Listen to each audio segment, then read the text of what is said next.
Olá, eu sou a professora Gislaine e vamos a mais uma aula de língua espanhola.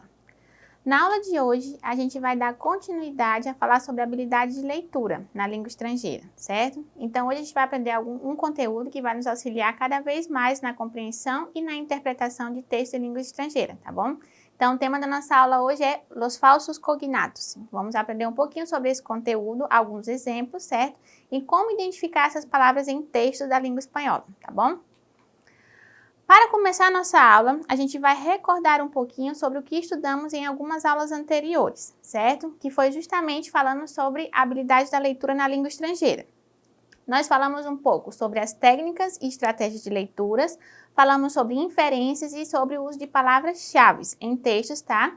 Que nos auxiliam na hora da interpretação, da compreensão de textos, principalmente de língua estrangeira.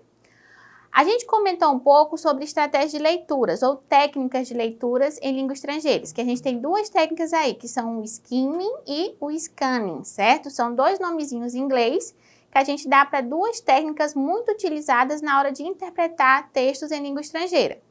No caso do skimming, é tirar as primeiras informações do texto. Então, quando eu pratico o skimming, eu observo primeiro o título, a fonte, dou uma leitura no primeiro e no último parágrafo para conseguir abstrair as primeiras informações que o texto vai dar, certo? Já o scanning se trata também de uma leitura rápida, só que é uma leitura guiada, direcionada. Eu aplico essa técnica principalmente quando eu faço a leitura aí da pergunta antes de ler o texto. Então, quando eu leio a pergunta anteriormente, certo? Eu faço uma leitura guiada, porque eu sei que vai ser me cobrado lá na frente. Então, eu já vou lendo, buscando a informação que vai ser cobrada para mim mais lá na frente, certo? As inferências são aquelas deduções que nós fazemos a partir do nosso conhecimento de mundo, certo? Então, por exemplo, quando eu encontro palavras no texto de língua estrangeira que eu desconheço o sentido, o significado, eu posso inferir a partir do contexto do texto, certo? Lembrando que essas inferências nem sempre são deduções aleatórias, elas partem do princípio do conhecimento que eu tenho relacionado ao assunto geral do texto, né? E a partir do contexto que ela está inserida ali no texto, tá bom? E as palavras-chave, por último, que são aquelas palavras que mais se repetem no texto, né? Que ela tem aí um sentido mais importante.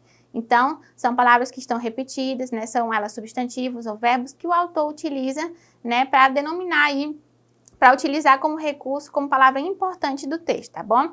Então, na aula anterior, a gente viu um pouquinho sobre isso aí, né? Nas aulas anteriores, e agora a gente vai comentar sobre os falsos amigos ou falsos cognatos da língua espanhola, tá bom? Primeiro, vamos entender o que seriam esses falsos cognatos, tá bom?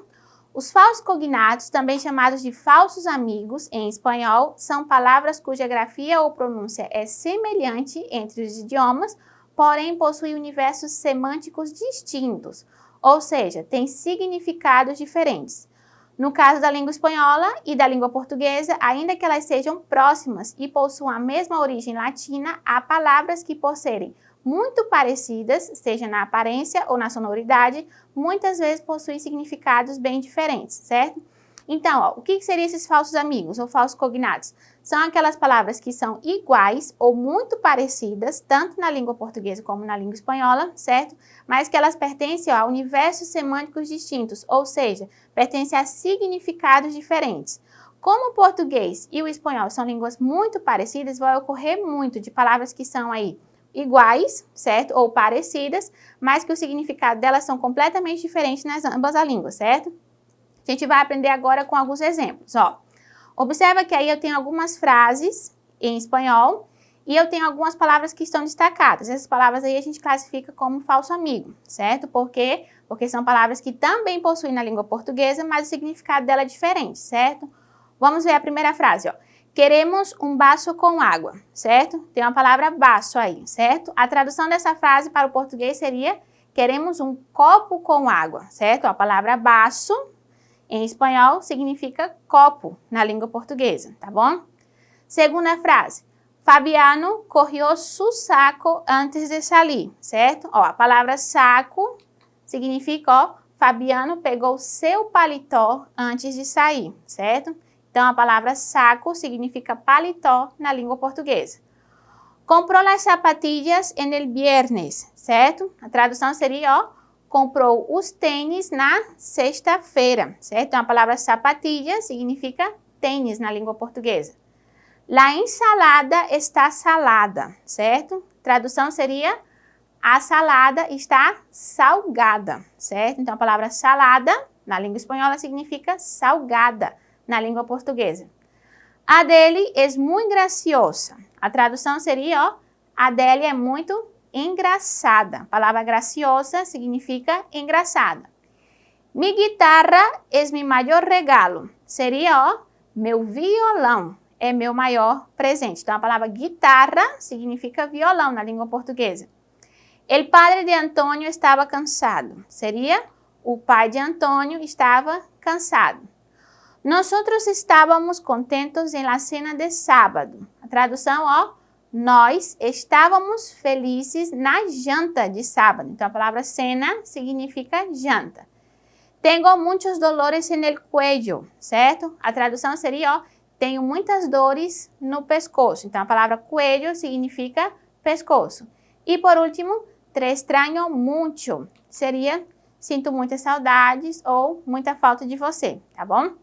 Então, esse te extraño seria a mesma equivalência de tenho saudades na língua portuguesa. Então, observa, ó, que são muitas as palavras que são parecidas ou são iguais, mas que o significado delas são completamente distintos nos dois idiomas. Cognatos, falsos cognatos e heterossemânticos. Ó, a palavra cognato se refere a palavras que possuem grafias próximas nos dois idiomas e o significado também é igual, certo? Então, ó, cognato, quando eu utilizo a palavra cognato, eu estou me referindo aí, ó, a palavras que possuem grafia próximas nos dois idiomas e o significado delas também é igual, certo? Já os falsos cognatos ou heterossemânticos, ó, a palavra semântica sempre se refere aí à parte da língua que estuda significados, né? Então, se eu tenho heterossemântico, significa que são significados diferentes, tá bom? São semelhantes ou iguais na escrita ou na pronúncia, mas possuem significados diferentes, certo? Então, ó, cognato, palavras que possuem grafias próximas, certo? Ou iguais nos dois idiomas, mas o significado delas também é igual. Já os falsos cognatos ou heterossemânticos, como vimos aí, ou também pode ser chamado de falsos amigos, são palavras que são semelhantes na grafia ou na pronúncia, mas o significado delas são diferentes. Vamos ver exemplo aí, ó. Tem a palavra taça, né, ó. Taça significa xícara na língua portuguesa. Aí eu tenho um falso cognato ou um heterossemântico. Por quê? Porque eu também tenho a palavra taça na língua portuguesa, certo? Mas aí, ó, essa palavra taça tem outro significado para nós na língua portuguesa, que é totalmente diferente de xícara, né, da língua espanhola. E eu tenho aí embaixo ó, a palavra felicidade na língua espanhola e felicidade da língua portuguesa, certo? Aí eu tenho um cognato. Por quê? Porque são palavras muito parecidas, certo? E o significado delas são iguais, tanto na língua espanhola como na língua portuguesa, tá bom? Vamos aí então resolver algumas atividades para ver se a gente entendeu o uso dos cognatos e dos falsos cognatos, tá bom? Primeiro vamos ler um texto. O texto é En el desván de la abuela. Algunos sábados, Ana visita a su abuela. Vive en una vieja casa de adobes encalados. Es una casa campesina de las que tiene en la parte alta un desván. Se sube a él por una escalera que cruje con un extraño sonido a madera seca. Parece la tienda de un anticuario. Apoyados sobre las paredes hay unos cuadros con paisajes de algún desconocido o inventado país y un gran espejo que deforma la imagen. Encima, colgado en un oxidado clavo, un candil de aceite. Allí pasa Ana largos ratos sin cansarse, aunque ahora es invierno. No hace frío. El tiro de la chimenea desprende un agradable calorcillo, certo? Então, temos um texto aí pequeno, certo? E agora vamos para a pergunta, ó. Según el texto, ¿cuál es el significado correcto de la palabra ratos en el texto? Então, observa que aí eu tenho um falso amigo, né? A palavra ratos, que eu tenho tanto na língua espanhola como na língua portuguesa. Vamos ver as opções que a gente tem aí, ó. Las ropas de Ana, un animal mamífero, el piso del desván, los esfuerzos de Ana ou um espaço de tempo. Vamos voltar lá mais uma vez. Ó, allí passa Ana largos ratos sem cansar-se, certo? Então, dentre as opções que eu tenho, qual seria mais adequada? Ó, que Ana passa um espaço de tempo, certo? Então, a palavra ratos, falso cognato por isso, porque na língua espanhola ela tem um significado e na língua portuguesa tem outro, tá bom? Vamos fazer mais uma, ó. Aí eu tenho duas colunas, a primeira coluna estão com palavras aí na língua portuguesa e na segunda coluna tenho palavras na língua espanhola. Vamos relacionar aí o significado de cada uma, certo? Todas são falsos cognatos, falsos amigos, e vamos ver o que significa cada uma em ambos idiomas. Então, ó, a primeira opção que eu tenho lá na língua espanhola é talher, certo? Qual das palavras aí da primeira coluna seria um talher? Seria, ó, palavra número 9, oficina, certo? Então, por exemplo, eu falo, eu levo o meu carro a um talher mecânico, certo? A uma oficina. Segunda palavra, eu tenho pipa, certo? Qual palavra da língua portuguesa equivale a pipa na língua espanhola? Seria, ó, número 4, cachimbo, certo? Então, a palavra pipa se refere a cachimbo da língua portuguesa. Próxima palavra, barrilete. O que seria um barrilete? Barrilete, ó, número 3, é a pipa agora, certo? Pipa que os meninos geralmente soltam aí pela tarde nas ruas. Próxima palavra, cubierto. O que seria um cubierto? Utilizamos muito aí em restaurantes. Seria, ó, número 7, talher, certo? Cubierto. Próxima, baço. É a palavra que a gente já viu aí. No primeiro exemplo lá, baço seria o quê, ó? Um copo na língua portuguesa, certo? Um baço de água, um baço de leite, certo? Próxima palavra, maceta. O que seria uma maceta? Maceta é um vaso, certo? De colocar flores, tá bom? Então, a palavra maceta se refere a vaso na língua portuguesa. Próxima palavra, acordar. O que seria acordar na língua espanhola? Acordar, no português, a gente fala, ó, número 5, decidir, seria entrar em acordo, certo? Acordar.